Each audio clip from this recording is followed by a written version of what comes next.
تو یہ جوتے مجھے دے دیجیے آپ، اور آپ اس کی رقم بتا دیجیے کتنی آپ اس کی رقم لیں گے۔ جوتے ہیں جو کہ وہ بھی پرانے ہیں، میں اپنے پاس کی سب سے قیمتی چیز بتا رہا ہوں، میرا لباس بھی اس لائق نہیں کہ میں آپ کو دے دوں۔ بے دل سے جوتے لیے اور نکل گیا۔ مولانا تحسین جیلانی صاحب کے بیانات سننے کے لیے تحسین جیلانی آفیشیل کو سبسکرائب کریں۔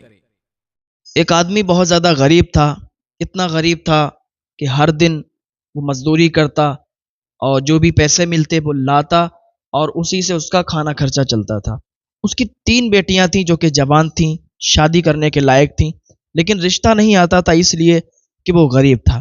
آج ہمارے معاشرے میں بھی یہی ہوتا ہے کہ جو انسان غریب ہے تو اس کے یہاں رشتے نہیں آتے، اور اگر کوئی رشتہ آ بھی جائے تو پھر دوسرے لوگ وہ رشتہ کامیاب ہونے نہیں دیتے، کوئی نہ کوئی عیب لگا دیتے ہیں کہ اس میں یہ عیب ہے، اس میں وہ عیب ہے۔ نہیں چاہتے لوگ کہ یہ ترقی کرے، اس کا کچھ اچھا ہو، اس کا کچھ بھلا ہو، ایسا نہیں ہونے دیتے لوگ۔ لیکن لوگوں کا کیا ہے؟ اللہ جس کو نوازتا ہے، جس کو دیتا ہے، جس کو عزت دیتا ہے، جس کو ذلت دیتا ہے، سب اللہ کے اختیار میں ہے۔ وَتُعِزُّ مَن تَشَاءُ وَتُذِلُّ مَن تَشَاءُ، جسے چاہتا ہے اسے عزت دیتا ہے، جسے چاہتا ہے اسے ذلت دیتا ہے۔ بھائی لوگوں کا کچھ نہیں ہے۔ اگر آپ سامنے والے کے سکھ سے پریشان ہوں گے تو خود آپ دکھ کے دلدل میں پھنس جائیں گے۔ اگر آپ دوسرے کے سکھ میں راضی ہوں گے، خوش ہوں گے، تو اللہ تعالیٰ آپ کو بھی بہت نوازے گا۔ کبھی بھی ہمیں سامنے والے کی خوشیوں سے دکھی نہیں ہونا چاہیے۔ ہمارے معاشرے میں بھی کچھ لوگ ایسے ہوتے ہیں کہ کسی کے گھر رشتہ آتا ہے تو وہ اس میں ضرور ٹانگ اڑا دیتے ہیں کہ بھائی اس میں یہ کمی ہے، وہ کمی ہے، آپ اگر یہ شادی کریں گے تو یہ ہوگا، وہ ہوگا۔ اس طریقے سے باتیں کر کے رشتہ واپس ہو جاتا ہے اور وہ بیٹیاں بوڑھی ہو جاتی ہیں، وہ بیٹیاں بیٹھی رہتی ہیں۔ تو اللہ کے واسطے یہ کام کرنا چھوڑ دیں کہ اس طریقے کا آپ جو جرم کر رہے ہیں، یہ گناہ کر رہے ہیں، اس کی سزا بہت ہے۔ ان بطش ربک لشدید، اللہ کی پکڑ بہت سخت ہے، اللہ کی پکڑ سے بچیں۔ جب اللہ کی پکڑ آتی ہے تو پھر کوئی نہیں بچا پاتا۔ تو وہ شخص غریب تھا، 3 بیٹیاں تھیں، لیکن رشتہ آتا تھا تو محلے والے یا کوئی نہ کوئی ٹانگ اڑا دیتا تھا، ارے اس کی بیٹی ایسی ہے، یہ ایسا ہے، یہ ویسا ہے، آپ یہاں مت کیجئے، وہ رشتے چلے جاتے تھے۔ غریب کے گھر کوئی رشتہ نہیں بیچتا، اور اگر کوئی رشتہ آتا بھی ہے تو انہی چند خرافاتیوں کی وجہ سے وہ رشتہ واپس ہو جاتا ہے۔ وہ بہت پریشان تھا، ہر دن مزدوری کرتا بیچارہ، گھر میں آتا بیٹیوں کو دیکھتا تو بڑا افسوس ہوتا کہ یا اللہ میں ان کی شادیاں کیسے کروں گا، کوئی رشتہ نہیں لے کے آتا ہے، اور آتا ہے وہ رشتہ چلا جاتا ہے، وہ کامیاب نہیں ہو پاتا۔ تو کسی شخص نے بتایا کہ تم فلاں جگہ چلے جاؤ، وہاں پر ایک اللہ والا ہے، وہ تمہاری مدد کرے گا۔ تو اس نے کہا ٹھیک ہے، میں اس اللہ والے کے پاس اس سے ملنے ضرور جاؤں گا۔ اللہ والوں کی باتوں میں بہت پاور ہوا کرتا ہے، اللہ والوں کی دعاؤں میں بہت طاقت ہوا کرتی ہے، بہت تاثیر ہوا کرتی ہے۔ اگر انہوں نے ہمارے لیے دعا ہی کر دی تو میرے لیے بہت ہے، لیکن میں ان سے امید تو یہ کرتا ہوں کہ جب وہ اتنے بڑے اللہ کے دوست ہیں، اللہ کے ولی ہیں، کہ ان کے در سے کوئی خالی نہیں جاتا، تو ہم بھی جائیں گے اور اپنی بیٹیوں کے لیے سوال کریں گے کہ ہماری بیٹیاں 3 موجود ہیں اور تینوں شادی کے لائق ہیں، تو آپ ہماری کچھ نہ کچھ مدد کریں۔ ان کے دربار میں تو کوئی پیسوں کی کمی نہیں ہوگی، مالدار آتے ہوں گے، نہ جانے کون کون سیٹ آتا ہوگا، کون کون شخص آتا ہوگا اور وہ ان کو پیسے دے کے جاتا ہوگا۔ تو ان سے میں مانگوں گا اور ان سے مجھے مانگتے ہوئے شرم بھی نہیں آئے گی، اور وہ مجھے عطا بھی کریں گے، مجھے یہ یقین ہے۔ اب یہ اس سوچ پر اپنے گھر سے نکل گیا۔ اپنے گھر سے نکلنے کے بعد یہ اس اللہ والے کے پاس پہنچا، وہاں پر وہ درس دے رہے تھے، اپنے مریدوں کو سمجھا رہے تھے، حدیث پاک سنا رہے تھے، حضور پاک صلی اللہ تعالیٰ علیہ وسلم کا فرمان سنا رہے تھے۔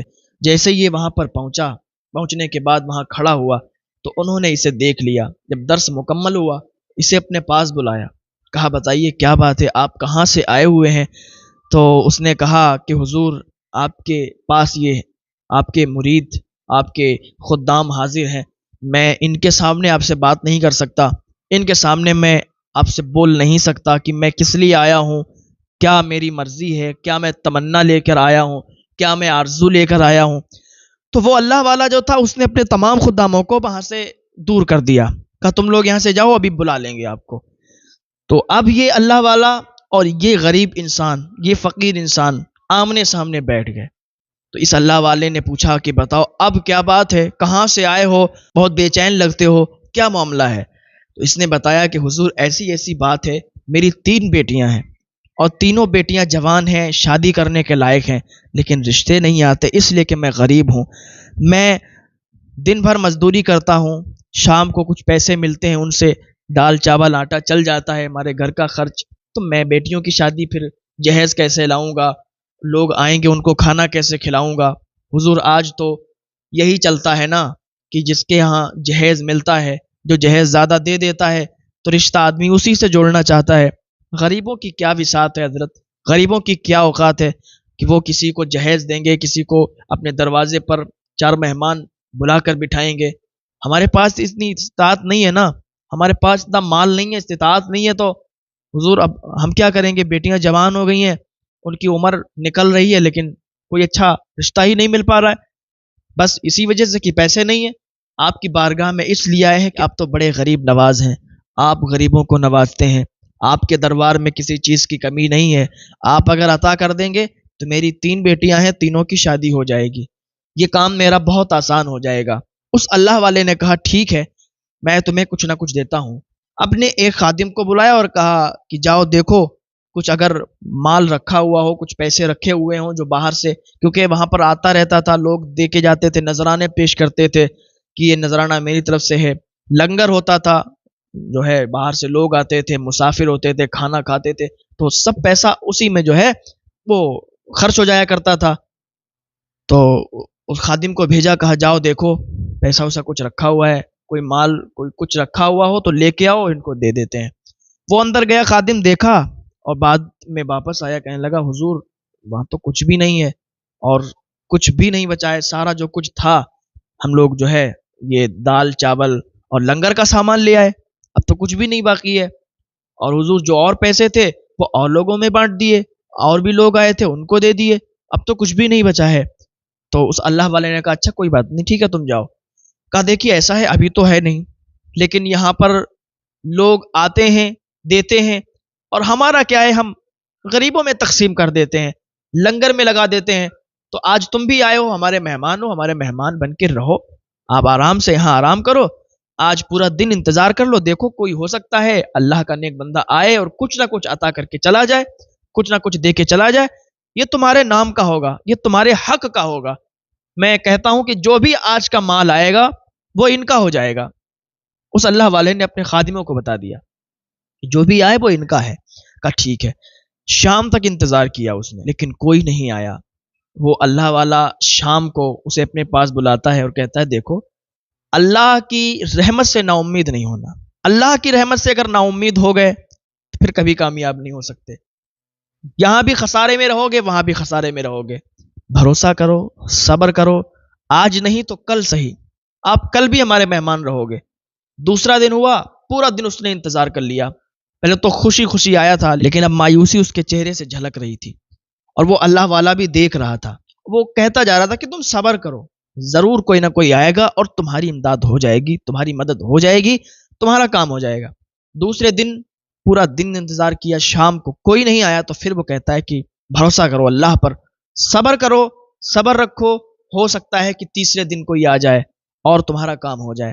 اس نے کہا ٹھیک ہے حضور۔ اس کے چہرے پر وہ مایوسی دکھائی دے رہی تھی کہ پہلے تو بہت خوش تھا کہ یہاں سے کچھ نہ کچھ مل جائے گا، لیکن اب اسے ایسا لگتا تھا کہ یہاں سے کچھ نہیں ملے گا، بس یہی انتظار کرنا ہوگا، اس کے بعد یہ مجھے بھیج دیں گے ایسے ہی اور میں ایسے ہی چلا جاؤں گا، یہ وہ سوچ رہا تھا۔ اس اللہ والے نے کہا صبر کرو۔ تیسرا دن بھی ہو گیا، کوئی نہیں آیا، 1 روپیہ بھی نہیں آیا۔ تو اس اللہ والے نے اسے اپنے پاس بلایا، وہ اس خوشی میں آیا کہ شاید کہ کہیں سے پیسے آئے ہوں اور اس اللہ والے نے مجھے بلایا ہو اور پیسے دے گا اور کہے گا چلے جاؤ۔ تو یہ خوشی خوشی آیا، تو وہ اللہ والا بولا کہ آج بھی نہیں آیا کچھ بھی۔ تو جب اس نے اتنا سنا تو پھر مایوس ہو گیا، چہرہ اداس ہو گیا۔ تو اس اللہ والے نے کہا دیکھو 3 دن ہو گئے، 3 دن سے آپ ہمارے مہمان ہو، آپ کو بھی میں دیکھو تو روک کے رکھا ہوں، آپ کا بھی کام ہوگا، تو آپ یہاں رکو مت، میرے پاس آپ کو دینے کے لیے تو کچھ بھی نہیں ہے، لیکن اللہ کی ایسی مرضی کہ آج 3 دن ہو گئے ہیں کچھ آیا بھی نہیں، اور میرے پاس بھی دینے کے لیے کچھ بھی نہیں ہے۔ میرے پاس اگر سب سے قیمتی چیز آپ اگر لوگے، میرے پاس سب سے قیمتی جو چیز ہے وہ میرے جوتے ہیں جو کہ وہ بھی پرانے ہیں. میں اپنے پاس کی سب سے قیمتی چیز بتا رہا ہوں, میرا لباس بھی اس لائق نہیں کہ میں آپ کو دے دوں. پھٹے پرانے جوتے ہیں لیکن وہ میرے پاس سب سے قیمتی ہیں, تو وہ جوتے تم لے جاؤ, وہ تمہاری کفالت کریں گے. اس نے کہا اچھا, وہ جوتے میری کفالت کریں گے؟ اللہ والے نے کہا بالکل تمہاری کفالت کریں گے, تم یہ جوتے لے جاؤ اور اللہ پر بھروسہ رکھو, صبر کرو, نہ جانے کب اللہ تعالیٰ تم پر رحم و کرم کی بارش نازل فرما دے اور تمہارے پاس اتنی مال و دولت ہو جائے کہ تم اسے رکھ بھی نہ پاؤ, تمہارے دامن چھوٹے پڑ جائیں. تو اس نے کہا ٹھیک ہے مجھے جوتے دے دیجئے. بے دل سے جوتے لیے اور نکل گیا. راستے میں چلتے چلتے اسے شام ہو چکی تھی, تو ایک مسافر خانہ پڑا, وہیں پر وہ آرام کرنے لگا, آنکھ لگ گئی, سو گیا. ادھر سے بادشاہ جو تھا وہ جنگ فتح کر کے اور بہت سارا مال لے کے, گھوڑوں پر لدا ہوا مال, اور وہ واپس آ رہا تھا. جیسے ہی اس مسافر خانے کے قریب سے گزرا تو اسے خوشبو آ گئی, اپنے پیر کی, اپنے شیخ کی. جو ان کے پاس خوشبو آتی ہوگی وہی خوشبو اسے آ گئی, اور وہ اپنے سپاہیوں سے کہنے لگا, وزیر سے کہنے لگا کہ دیکھو تو میرے شیخ کی خوشبو آ رہی ہے. تو کہا آپ کے شیخ کی خوشبو, وہ تو بہت کوسوں دور ہے. تو بادشاہ نے کہا یہ بات تو صحیح ہے کہ ہم اگر ان کے پاس جائیں تو 1 دن لگ جائے گا پورا, لیکن مجھے یہاں سے خوشبو آ رہی تھی, اپنے شیخ کی آ رہی ہے. تو کہا کہاں سے آ سکتی ہے؟ اس نے اپنے وزیر سے کہا کہ دیکھو یہیں مسافر خانے سے ہی خوشبو آ رہی ہے. تو جلدی سے جو مسافر خانے کی دیکھ بھال کرتا تھا اسے بلایا گیا اور اس مسافر خانے کو کھلوایا گیا, اور اس کے اندر بادشاہ اور وزیر چلے گئے. بادشاہ نے اس کے اندر دیکھنا شروع کیا, اور بھی بہت سارے مسافر تھے. جیسے ہی جیسے خوشبو قریب ہوتی جاتی بادشاہ اس کے قریب بڑھتا جاتا, یہاں تک کہ وہ اسی شخص کے پاس, اسی غریب انسان کے پاس جا کر بیٹھ گیا. تو اسے جگایا, اسی کے پاس سے خوشبو آ رہی تھی, اسے جگایا, کہا او بھائی اٹھو. جب وہ اٹھا تو کہا بتائیے کیا بات ہے؟ کہا تمہارے پاس خوشبو آ رہی ہے میرے شیخ کی. تو کہا میرے پاس آپ کے شیخ کی خوشبو؟ کیا بات پاگل ہو گئے ہو؟ رات میں آپ کو, میں نے تو یہ سنا تھا کہ لوگوں کو دکھائی نہیں دیتا, آپ کو تو الگ ہی کچھ سونگ رہے ہیں آپ, میرے پاس اور آپ کے شیخ کی خوشبو؟ کہا جی ہاں, میرے شیخ فلاں فلاں ہیں, فلاں فلاں جگہ رہتے ہیں اور ان کی خوشبو آ رہی ہے. اچھا, اس نے کہا اچھا وہ شیخ آپ کے شیخ ہیں, اچھا وہ جو اللہ والے ہیں, میں انہی کے پاس سے تو آیا ہوں, کیا وہ آپ کے شیخ ہیں, آپ ان کے مرید ہیں؟ تو وہ بادشاہ کہنے لگا جی ہاں وہ میرے شیخ ہیں, میں ان کا مرید ہوں. تو کہا اچھا تو خوشبو کہاں سے آ رہی؟ اس نے وہ اپنا رومال کھولا, اس میں جوتے بندھے ہوئے تھے. کہا یہ جوتے انہی کے ہیں, انہوں نے مجھے یہ جوتے دے دیے اور کہا یہ جوتے تمہاری کفالت کریں گے. پورا واقعہ سنایا کہ میں کیوں گیا تھا ان کے پاس, میری 3 بیٹیاں ہیں, ان کی شادی کرنا ہے, اس معاملے کو لے کر میں ان کے پاس گیا تھا, ان سے کوئی مدد نہیں ملی, انہوں نے اپنے جوتے دیے, کہا یہ تمہاری کفالت کریں گے. بادشاہ نے کہا اچھا تو یہ جوتے مجھے دے دیجیے آپ, اور آپ اس کی رقم بتا دیجیے, کتنی آپ اس کی رقم لیں گے, کتنے پیسے لیں گے؟ اس نے کہا دیکھو ایسا ہے کہ پہلے تو آپ کے پیر نے بھی بہت زیادہ مذاق کر لیا مجھ سے, 3 دن مجھے روکے رکھے, کچھ بھی نہیں دیا, صرف یہ جوتے دیے ہیں. اب آپ بھی اچھا مذاق کر رہے ہیں, آپ ہیں کون؟ اس نے کہا میں کوئی بھی ہوں, لیکن تم اس کی قیمت بتاؤ. اس نے کہا مجھے قیمت کیا بتاؤں, اس کے پھٹے پرانے جوتے ہیں, آپ اپنے حساب سے دے دو. تو بادشاہ نے کہا میرے گھوڑے باہر کھڑے ہیں, ان پر بہت زیادہ مال و دولت ہے, بہت زیادہ مال و دولت ہے, اتنا مال و دولت ہے کہ زندگی بھر تم اس کو خرچ کرتے رہو لیکن وہ ختم نہیں ہوگا. دیکھنا چاہتے ہو کتنا مال و دولت ہے؟ آؤ میں تمہیں دکھاتا ہوں. مسافر خانے کے باہر آئے, کہا دیکھو یہ گھوڑے ہیں, ان پر یہ جو پوٹریاں لدی ہوئی ہیں نا, یہ ان میں سب میں بہت زیادہ مال و دولت ہے. تو کہا ارے یہ آپ سچ میں مجھے دے رہے ہو, آپ کون ہو؟ تو اس نے کہا میں بادشاہ ہوں اور وہ میرے شیخ ہیں, اور میں اپنے شیخ کے لیے کچھ بھی کرنے کے لیے تیار ہوں. یہ تو کچھ بھی نہیں ہے, اگر تم چاہو تو اتنی ہی مال و دولت میں تمہیں اور بھی دے سکتا ہوں اگر محل چلو. کہا اچھا, کہا یہ جوتے میرے لیے بہت قیمتی ہیں. کہا ٹھیک ہے تو تم یہ جوتے لے جاؤ. تو کہا میں اتنا مال و دولت گاؤں لے کے جاؤں گا, گھر لے کے جاؤں گا, گھر والے مجھ سے سوال کریں گے, گاؤں والے سوال کریں گے کہ اتنا زیادہ تم پیسہ کہاں سے لائے ہو, چوری کا الزام لگا دیں گے. بھائی مجھے نہیں چاہیے, یا تو مجھے لکھ کر دو, مجھے ایک تختی پر, ایک کاغذ پر لکھ کر دو کہ آپ بادشاہ ہو, آپ نے یہ سارا مال مجھے دیا ہے, اپنے پیر کے جوتے مجھ سے لیے ہیں, یہ معاملہ ہے, آپ لکھ دو تاکہ جب کوئی سوال کرے گا تو میں اسے یہ پھرا دکھا دوں گا, یہ تختی دکھا دوں گا. بادشاہ نے فوراً وہ تختی لی، اس پر لکھا اور مہر لگائی اور کہا یہ لے جاؤ، اب تم اپنے راستے جاؤ، ہم اپنے راستے جاتے ہیں۔ اس نے سارا کا سارا مال لیا اور وہ چلا گیا۔ اس نے آرام سے جا کر تینوں بیٹیوں کی شادی کی اور اس کی زندگی بن گئی، اس کی لائف بن گئی۔